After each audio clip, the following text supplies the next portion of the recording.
Hello, Steve Mills here, and welcome to my Results Mastery Live. We're live today on Facebook, we're live on LinkedIn, we're live on YouTube. So welcome if you're on one of those channels. You may also be listening to this on my podcast, because I'm now streaming this on my podcast as well. So we're also on, I think it's something like 35 different radio stations. We're also on iTunes, and we're live on Amazon Music. How cool is that? I think it's just amazing. You know, I've been doing this now 28 years, and I remembered when I wanted to get a message out to I don't know, 1,000 people. That involved 1,000 stamps and 1,000 envelopes, or spending a load of money on an advertising in a newspaper or magazine or something like that. And now I can do this for relatively nothing. And just for example, on my podcast, I'm getting 7,000 views or listens every single time I do this. So, this is just brilliant. I think that, the utilization of technology. However, you're not here to listen to that. What you're here to do is to listen to how to go from startup to success. And I'm going to say within 12 months. And it depends what your definition of the success is, whether it's, from startup to £100 million, or, startup to get to maybe six figures in that time. But I tend to work with people who, are looking to, they're either small businesses who are now, fed up with being a really small business. They're turning over anything from 30 to about 100, maybe 200-300 grand, and they want to get bigger.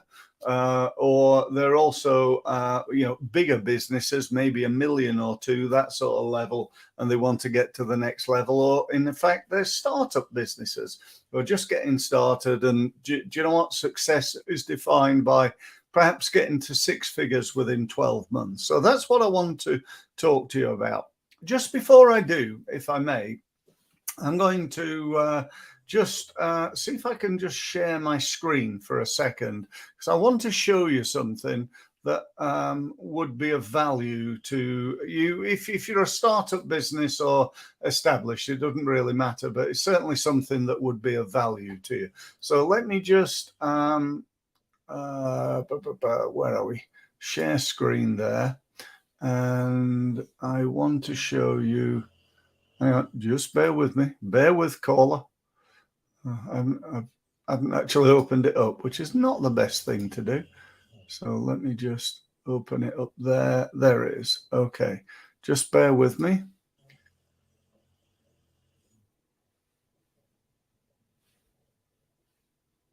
Hang on. Is it opened up? No, I've pressed the wrong blooming button. I'm doing well here, aren't I? Right. Okay. With a bit of luck, I'm there. Let's just see. Yeah, there we go. That's what I wanted to show you. Okay, so this is a page on my website. You can find it under free stuff.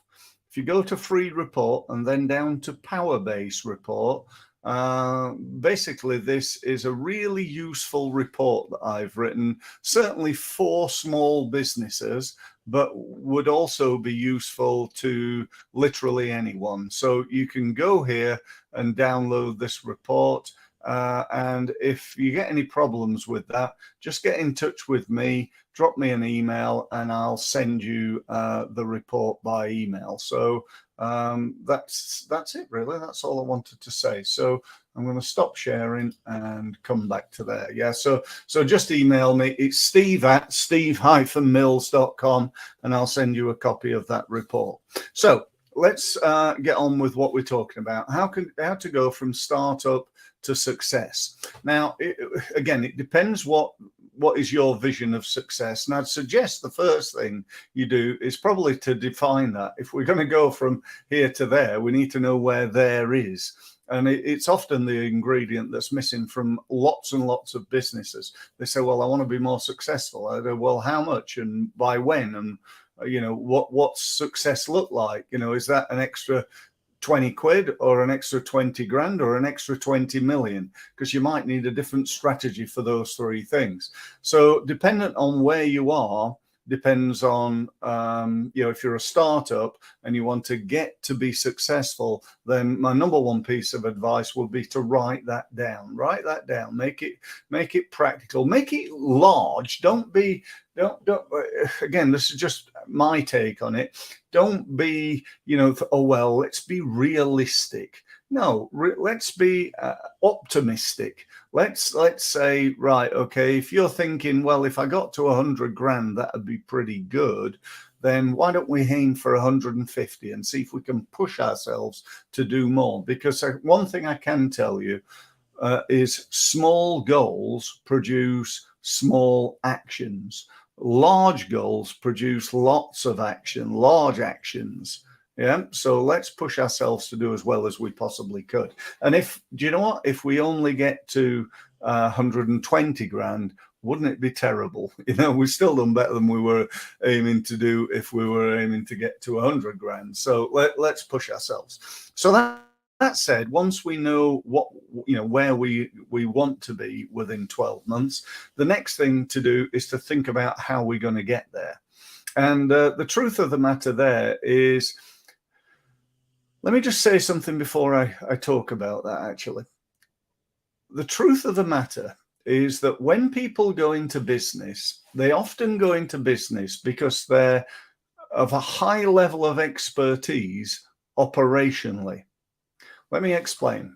Let's say, for example, you're, I don't know, you might be a consultant, and your level of expertise, or your expertise, is around HR, all right? Or you're an accountant, or you're an IT expert, or, if you're not in the consultancy industry, you could be a car mechanic or a hairdresser.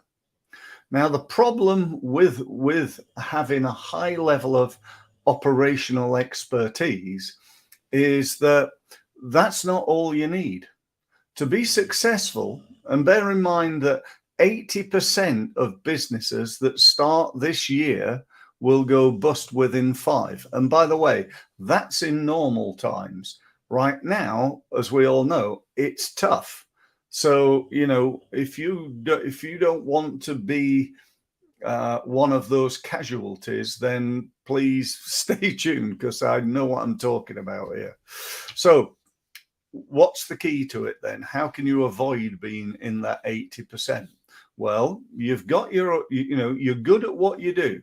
Let's just take that for granted. You're good at repairing roofs. You're a good lawyer. Whatever it is you do, you're good at. And if you're not, then you got to get good at that before you even start your business, in my opinion. But I'm assuming, like most people, you come from a background where this is what you used to do, and you're now thinking you can do it for yourself. Or this is like a hobby. I love playing tennis, so I'm a tennis coach. So I want to start my own tennis coaching business, for example. So whatever it is that you're good at operationally, there are 2 other things that you need to be good at. You need to be good at finance, managing the money. And people go, oh, I hate finance. I hate bookkeeping. Oh, I'm just going to leave that to an accountant. You know what the problem with that is an accountant will tell you how good you did last year, when the year's over. What blowing use is that? I need to know how well I'm doing now, not last year. How well am I doing? If my goal is to turn over 120 grand, then, my goal for this month is to turn over 10. Now, all right, I might not hit the 10 on the first month, and I might be by month 11 on 20 or 30 grand.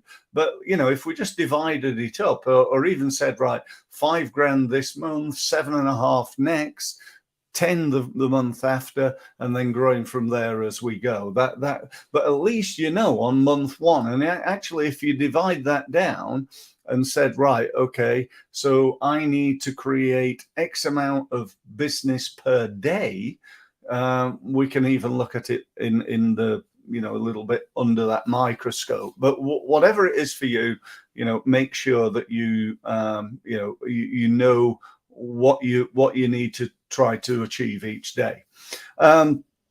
So that being said, we've got to be good at the financial side of our business. We've got to understand how to read a balance sheet. We've got to know what a profit and loss looks like and how to produce one. We've got to be fully aware of our sales and marketing and financial numbers so that we can manage that, because as the old saying goes, you cannot manage what you do not measure. Now, the other thing that you need to be good at is marketing and selling.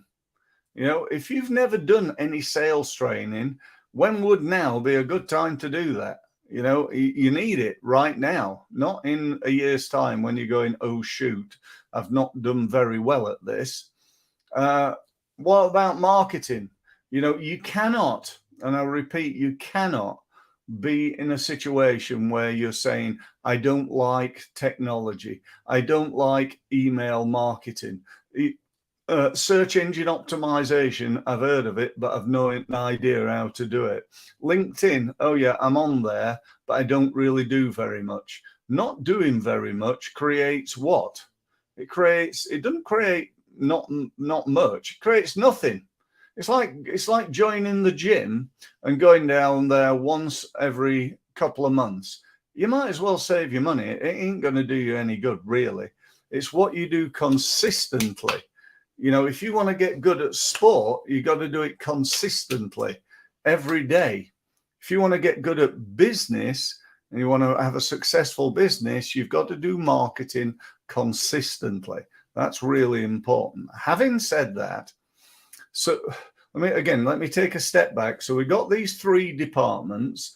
We're going to manage the money effectively. We're going to be good at doing the work, and we're going to somehow work out how to be good at marketing this business. And to be honest, that's where all the leverage is. The difference between businesses that succeed and those who don't comes down to the amount of profitable sales that they make.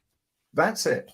Forget all these accountants who tell you it's all about cash flow. Yeah, that's important, don't get me wrong. But if you can make enough sales, you can employ somebody to make sure the cash flow is all right. You can employ a full-time accountant in your business if you needed that.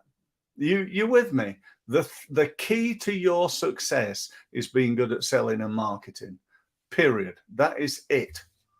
Okay, so if you think about that, how are you going to do that? Well, there are three keys to selling.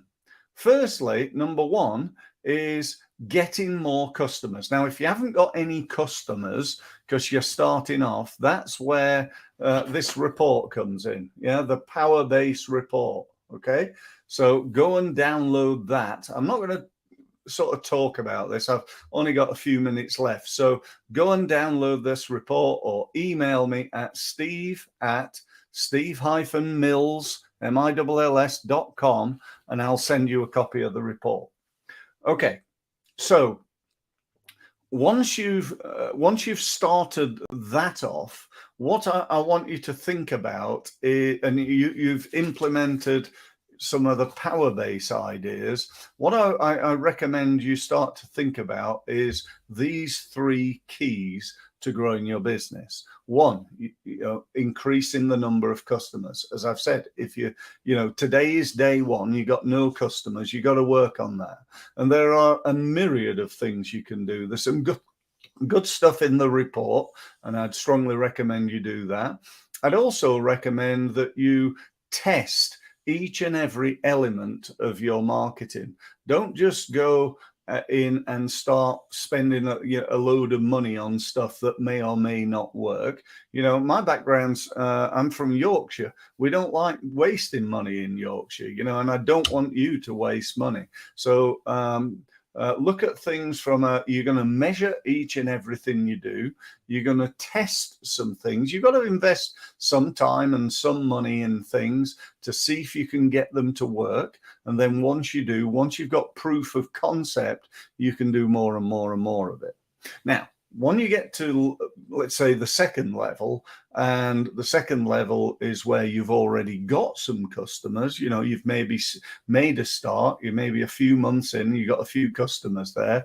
Then the next thing out of the 3 ways of growing a business is to increase the average unit of sale.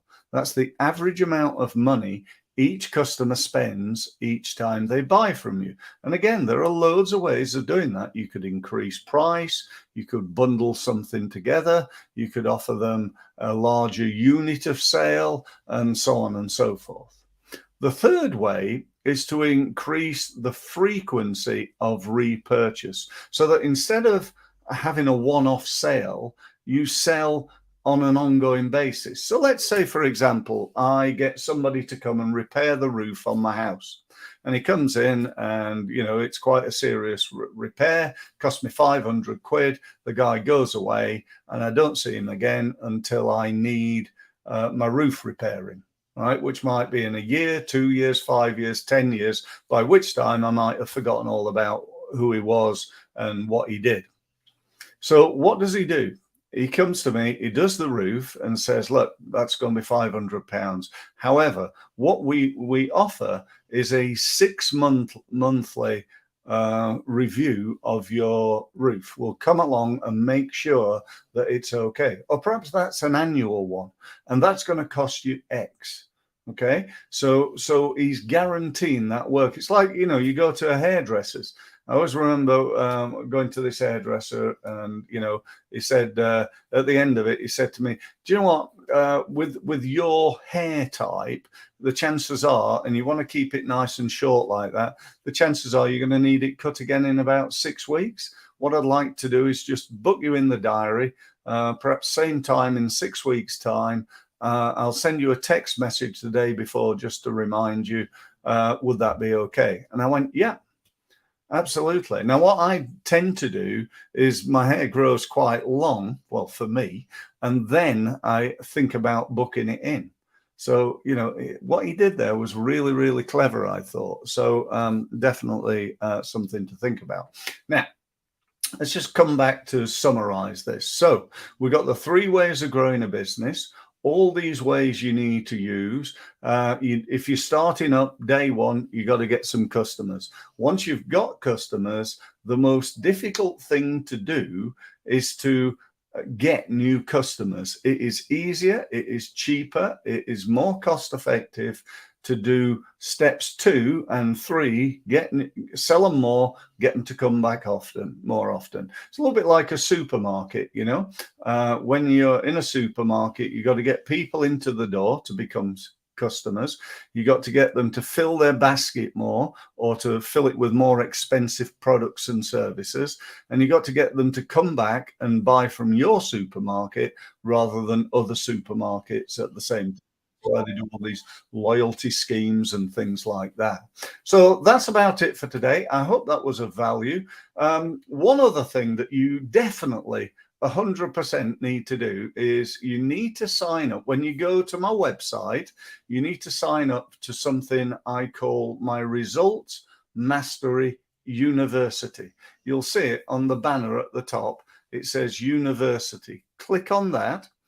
And sign up. It's free. It's free to attend. What do you get?